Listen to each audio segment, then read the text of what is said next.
Здравствуйте, мои дорогие! Я Алена, и вы со мной у меня на канале. И сегодня мы с вами спечем очередной торт моей молодости, так сказать, бакинский торт шервант.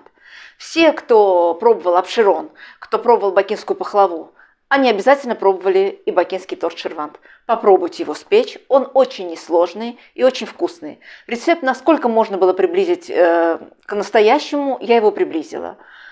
Мне кажется, вам всем понравится. Рецепт несложный.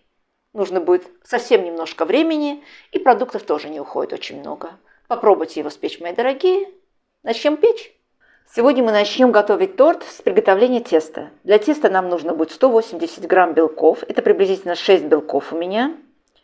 Белки от 6 яиц, вернее. И сюда же мы добавляем 300 грамм сахарной пудры. Все это мы должны смешать. Можете смешать миксером, можете смешать венчиком. Кто как хочет. Чуть-чуть подсаливаем. Я это все смешиваю миксером, но очень быстро.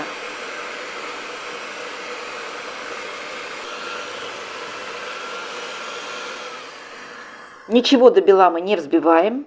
Все, тесто у нас, белки у нас уже готовы. Сейчас я сюда добавляю 300 грамм орехов. Здесь у меня половина миндаля, половина грецкие орехи перемолотые. Можете перемолоть в мясорубке, можете в блендере, кому как нравится. Измельчить орехи, кто как хочет их измельчает. Можете положить только грецкие орехи, только миндаль. По идее, вкус не меняется. Получается все равно очень-очень вкусно. Сегодня торт я буду печь одним коржом на противне от духовки.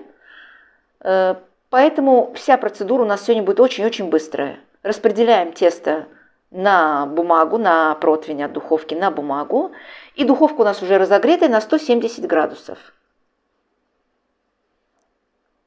Равномерно распределяем, чтобы все наши краешки тоже были полные тестом.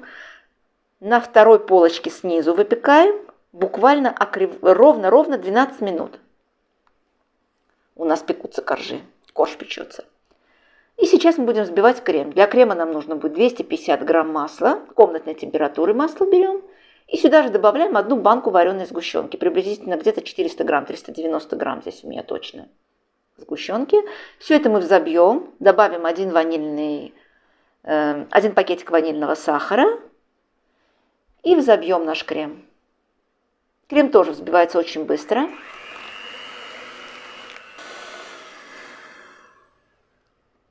Крем готов. Он такой получается немножко плотненький по консистенции. И сейчас нам нужно будет взять чуть-чуть крем, смешать его с какао. Это все для украшения. Кто не хочет украшать торт, можете все это не делать. Приблизительно где-то 4 столовые ложки крема и 1,5 столовые ложки какао. Нужно будет смешать. Этим мы будем сверху украшать торт. Этим кремом шоколадным.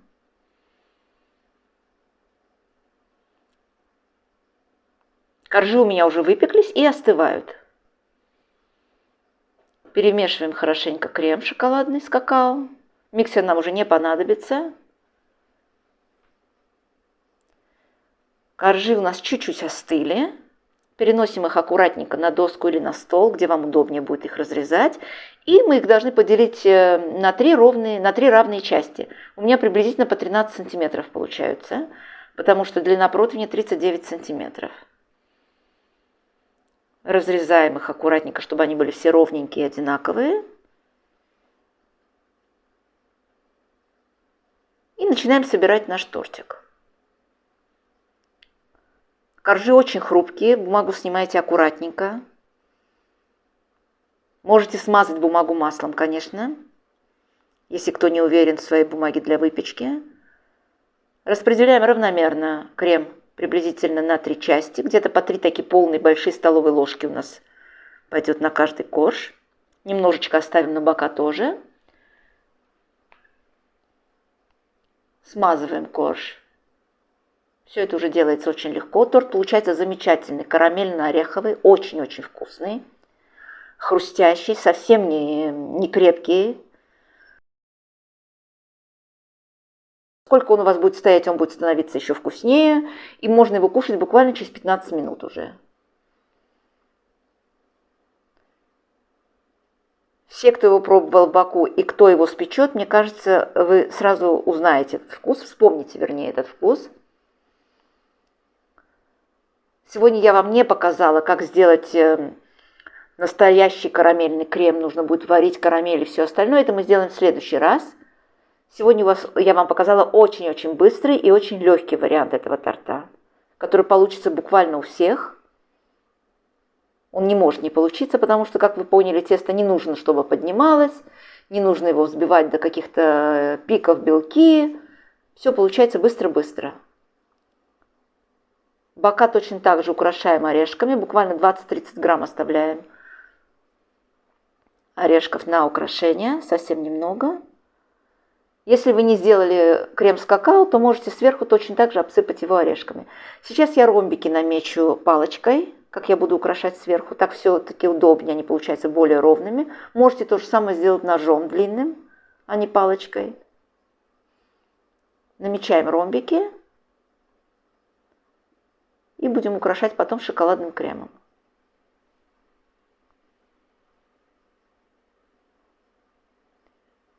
Крем шоколадный я уложила в кондитерский мешок.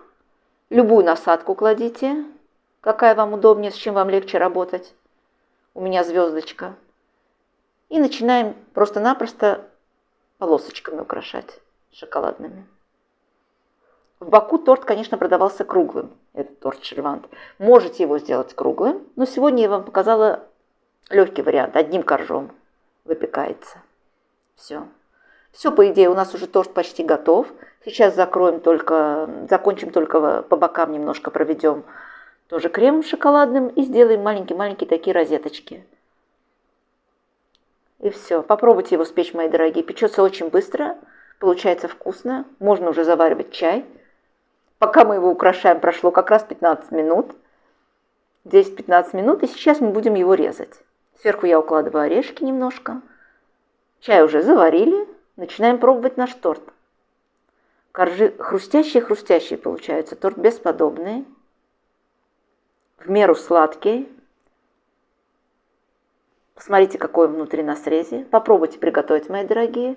Мне кажется, вам всем понравился сегодняшний мой рецепт. Подписывайтесь, если вам понравился тортик. Ставьте лайки, пишите свои комментарии и будем дружить. До новых встреч и всем приятного чаепития. Пока-пока.